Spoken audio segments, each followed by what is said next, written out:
Lakini sasa Yesu Kristo anatoa nini? Damu yake. Alipokamatwa akapelekwa mbele ya Pilato, alipofika pale kwenye mahakama ya Kirumi, Petro yuko pale mbele na makutano yote yamejaa pale. Alafu kuna jangiri mmoja, jambazi mkubwa anayetikisa mjini kwenye ile nchi ya Israeli, anaitwa Baraba. Huyu Baraba alikuwa ni maarufu lakini kwa uovu. Alafu yuko kwenye jela, lakini watu wasema kwamba imepasa kwenye msimu siku huu mtu mmoja afunguliwe na mwingine afe. Sasa nikuulize ya kwamba Yesu alikuwa mtenda mema, hana dhambi, anafunga watu, anaokoa watu, ambaye alikuwa ni mzuri kabisa kwenye macho ya watu. Iweje sasa afe? Kwa makosa gani? Imeandikwa kwamba alikuwa hana kosa. Mwenyewe Plato anayehukumu watu anasema kwamba huyu Kristo hana kosa hata mmoja, lakini mwenye makosa, mwovu, muuaji, jambazi Baraba anaenda kufunguliwa.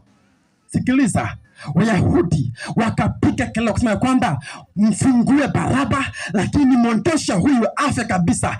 Akasema jamani, mimi na nawa damu yake itadaiwa mikononi mwangu. Yani Pilato anaikataa damu ya Yesu. Imeandikwa akaletewa bakuli la maji, akanawa nini? Mikono yake, akaikataa damu. Lakini Wayahudi wakasema hivi ya kwamba sisi hiyo damu tunaitaka iwe juu yetu na nini na watoto wetu. Mpaka leo wamekaa hapa ukila kwamba Yesu Kristo, damu yako inifunike, inilinde. Kwa nini? Je, kama singekufa damu ingetoka wapi? Lakini Wayahudi wanajua hii damu tunaitaka iwe juu yetu sisi na watoto wetu. Mpaka leo tunataka damu ya Yesu Kristo. Haleluya. Anaweza akaja mchumba ukampenda kweli kweli, mchumba kama na mchumba huyu ni mzuri kabisa, yani huyu ananifaa kabisa kwa mume wangu au mke wangu, yani huyu ndio maisha yangu mimi. Lakini kwa kila hali, migogoro, vurugu, vita, huku na huku, yani vurugu za kila aina, mnaachika pale. Baadaye unapata mume mzuri kabisa, binti mzuri kabisa, mke bora. Unashinda sema hivi, jamani, nilikuwa wapi kumjua huyu binti au huyu mume? Nilikuwa mimi kumpata huyu jamaa maishani mwangu? Nilikuwa nachelewa wapi? Kwa nini? Niulize, huyo mume ambaye leo naye wangapi walipita? Huyo mke ambaye unaye wangapi walipita? Wewe ulichumbia na wangapi? Au ulichumbia wangapi? Mbona ukaje kumwoa huyo? Wewe jiulize. Haleluya. Na huyo ambaye unaye ni sahihi kabisa. Amina, amina. Mshikilie huyo. Haleluya. Hakuna kuachana, hakuna kuachika. Ije vita ya ukoo, ya ndugu, sema haachiki mtu kwa jina la Yesu. Yani wewe ulimpenda mwenyewe, aje mwingine akuachishe? Aje mama mkwe, aje baba mdogo, eti huyo mke hatumtaki kwenye ukoo huu, hatumtaki. Kwani anamoa yeye? Au huyo mke analoa na yeye? Kwani mke wa ukoo si wako mwenyewe? Tena imeandikwa unamwacha nani? Baba yako na mama yako. Unakwenda wapi? Huko mbele na mwenzako, mnaanzisha maisha yenu huko. Haleluya. Yeye atulie na mke wake na mume wake, wanyamaze kimya, usikusumbue kwa jina la Yesu. Haleluya. Mwambie hivi, nipeni muda. Hebu angalia mwenzako, mwambie nipe muda. Ni swala la muda tu, niangalia hivi na mjone mtumikia. Mwambie na mjone mtumikia. Mwambie nipige picha leo, lakini mwakani nikitokea mimi ni mwingine, mimi sio Yesu. Kwa jina la Yesu. Sikiliza, hautabaki hapo ulipo. Lazima ukatae kubaki hapo ulipo. Useme mimi sio tasa, nitazama pacha. Mimi sio mgonjwa, mimi msina. Mimi sitakufa, nitaishi. Mimi sitabaki hapo ulipo. Mimi sio masikini, mimi mtajiri. Kwa Yesu Kristo nitakuwa mwisho, nitakuwa kwanza, nitakuwa mkia, nitakuwa kichwa. Kwa jina la Yesu Kristo, nitabaki hapo ulipo. Kwa damu na kondoo. Kwa jina la Yesu. Ni kwamba leo kuna mavazi, ni kwamba leo kuna maana, ni kwamba leo unatukanwa, kwamba leo unadharauliwa, lakini wale kusalau watakuheshimu, wale kutukana watakusalimia, wale kukimbia watakuja kwako kwa jina la Yesu Kristo. Haleluya. Hey, maso kashapa.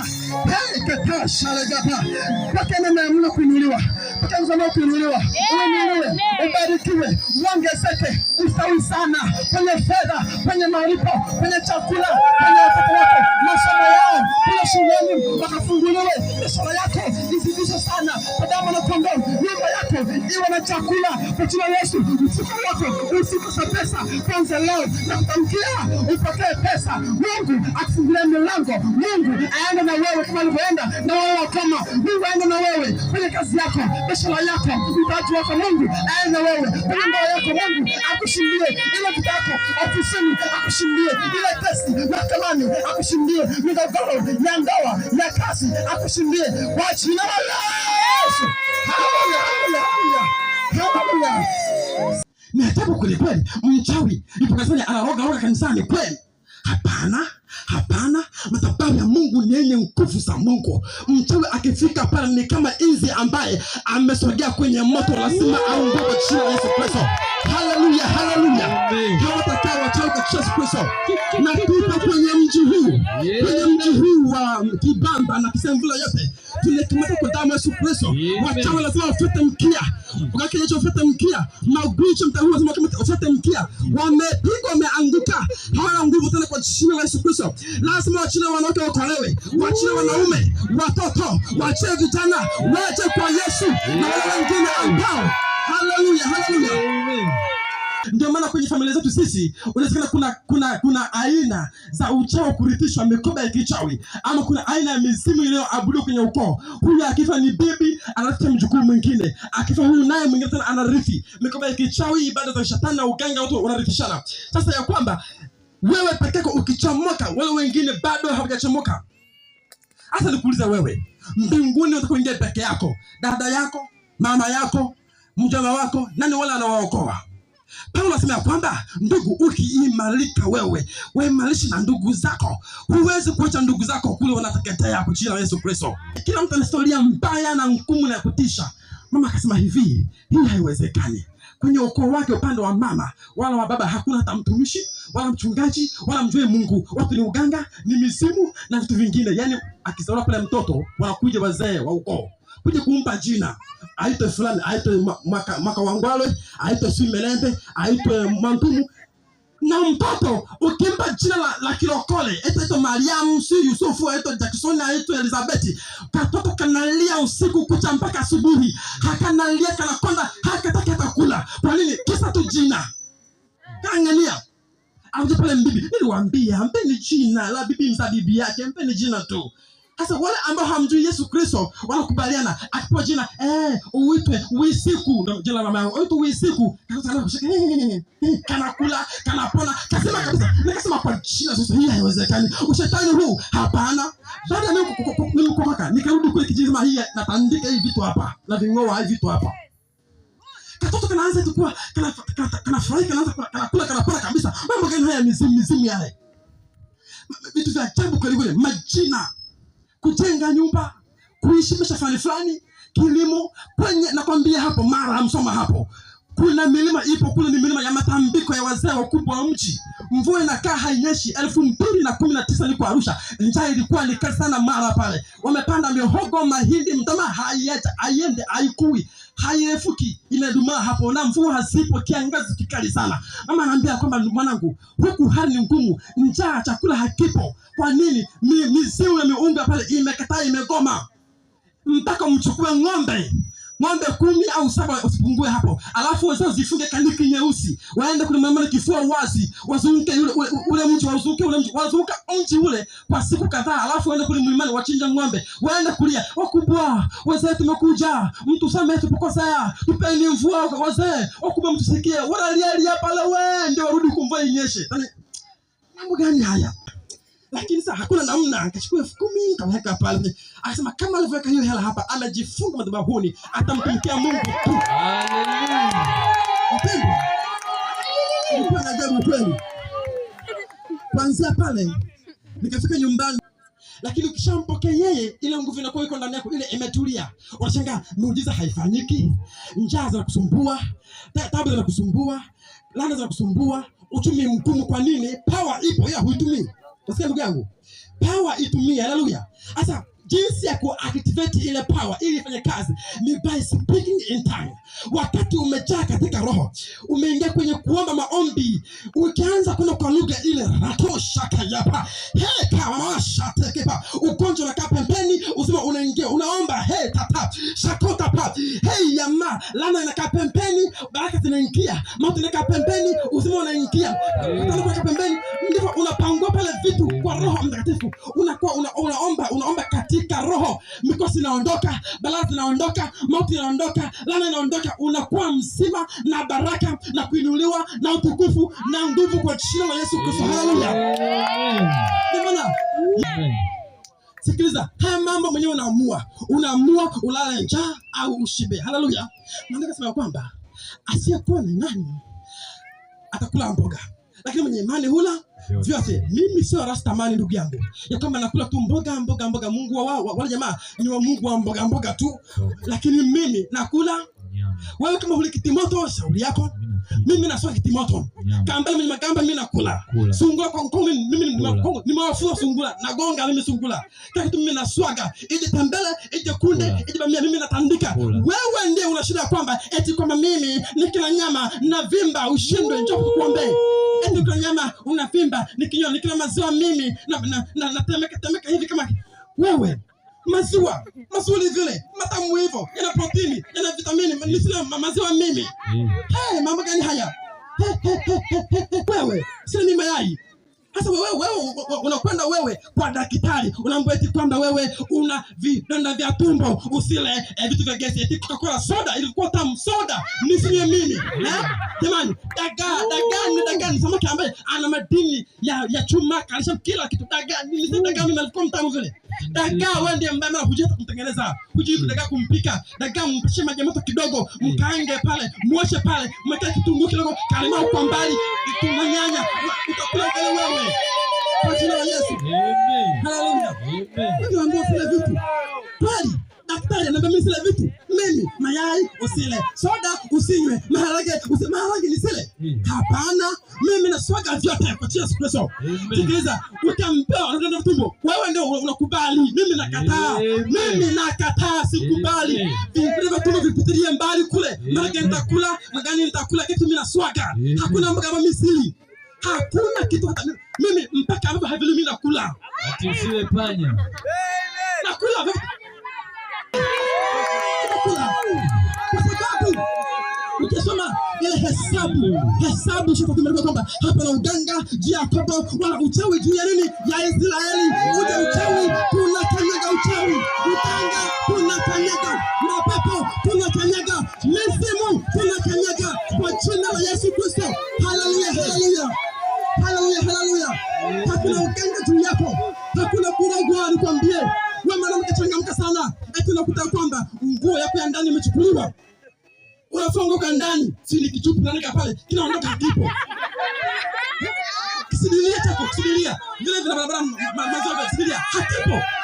Eti kuna mjinga mmoja amechukua ndani, ameenda kwa keji kuroga kwa kienyeji, nguo ya ndani. Wacha wakachukua tu waende wakaroge, hautakuwa kitu chochote kile. Utazapto wako, utaishi, utamiliki, utabarikiwa kwa jina la Yesu Kristo.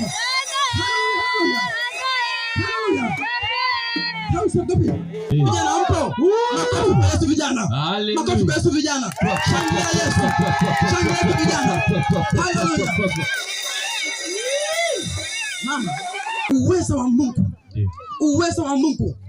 Haya. Uwezo wa Mungu. Kwanza imeandika kwamba anapigana nani? Na Bwana. Anapigana Bwana atapondwa kabisa. Wewe chukua marimbota, niwekee mezani pale, ni kila umejimaliza mwenyewe. Wacha wachawi waje usiku, wanawinda nywele zako, wakichukua wanakwenda kuungua kwa hizo nywele, hizo zinawaunguza. Haleluya. Sikiliza, vitu vyako vyote ambavyo mchawi amechukua, ikiwa ni nywele, ni kucha, mchanga wa unyayo, ngozi kwa amuru ziungue kwa kule. Sema kwa jina la Yesu. Kwa jina la Yesu. Kwa jina la Yesu. Mchawi yote yule anayechukua nguo zangu za ndani, kucha zangu, nywele zangu, mata yangu, chochote kile alichukua kule kwa mganga, kwenye vilinge vyao, na amuru vimwakie, vimwakie, vimlipukie, vimlipukie, ateketee, ateketee, ateketee. Kwa jina la Yesu, natuma moto, natuma moto kwenye vilinge vya waganga, natuma moto kwenye madhabahu za wachawi, natuma moto kwenye makafara yao, natuma moto kwenye pori, kwenye misitu, kwenye mabande, popote pale walipotaja jina langu, popote pale walikupeleka picha yangu, walikupeleka nguo zangu, walikupeleka majina yangu. Nasema hivi, kuanzia sasa wanaungua. Teketea, teketea, teketea, teketea kwa jina la Yesu. Sema juu, sema juu, sema juu, sema juu. Teketeza, teketeza.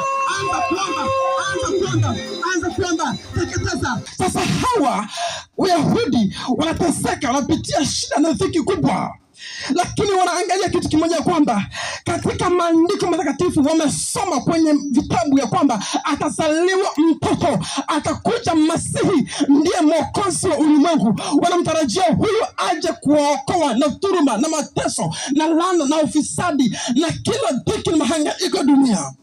Kwa hiyo walikuwa wapo kwenye shida na tabu kubwa mno, wakati Yesu bado hajazaliwa.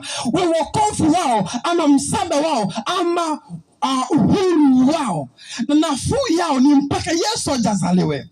Kuna mtu mmoja alikuwa Simoni. Huyu kuhani alikuwa yupo kanisani, alikuwa mzee sana, lakini kifo kiligaili.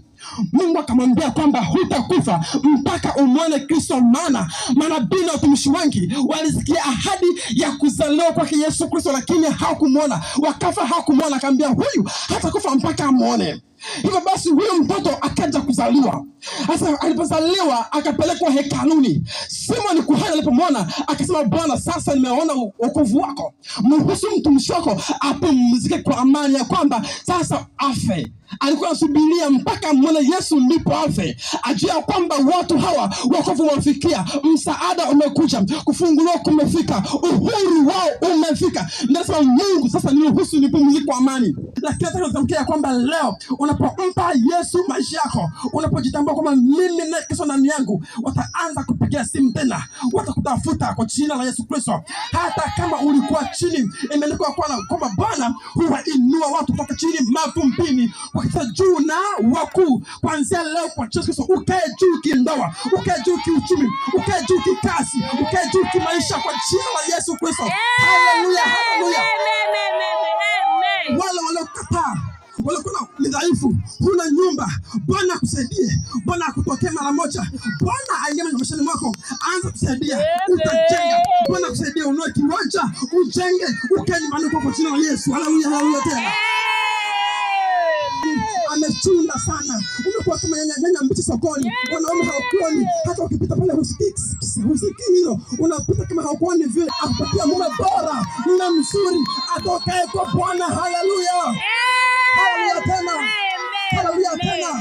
Ni kweli kwamba sasa hivi warathi yako haina pesa, mkoba wako hauna pesa, wakati wengine ukiangalia wakifungua pati zao zimepangana 10,000 na wale wana pesa. Ona wale wanakula vizuri, ona wale wanavaa vizuri, wanapendeza, maisha yao yamefanikiwa. Lakini kwambie siku ya leo, yeye akiingia katika maisha yako anakubadilisha kwa Yesu Kristo. Utaanza kufanikiwa kifedha, kiuchumi, kimavazi, kimaisha kwa jina la Yesu Kristo. Na kuanzia hapo sasa ambaye imeandikwa, mwenye haki wangu ataishi kwa imani. Hata kama wakutamkia kwamba utakufa, na kama ushaambia kwamba yani wewe mwaka huu humalizi, ugonjwa huo utakuua, mwaka huu hautamaliza, waambia kwamba mimi sitakufa bali nitaishi. Niasimulie matendo makuu ya Bwana kwa jina la Yesu Kristo. Amen. Haleluya. Hata kama wakuzingile pande zote, wakuhusuru pande zote, wakuzunguke, mtakapopita kati ya bonde la uvuli wa mauti, sitakupa nini mabaya, Bwana pamoja na mimi katika maji marefu hayatakugarikisha. Wapima makombora yao, vibuyu vyao, hizi zao hautagarikishwa, hutaangamia, hutateketea kwa jina la Yesu. Haleluya tena. Yaani ni rahisi sana mtu kwenda kanisani kwenye ibada kusema Mungu nibariki, Mungu niponye, Mungu niinue, Mungu nisaidie, Mungu nilinde, akulinde na bado unadanga, akulinde na bado mdokozi mwizi, akulinde bado unatokea matusi mazito.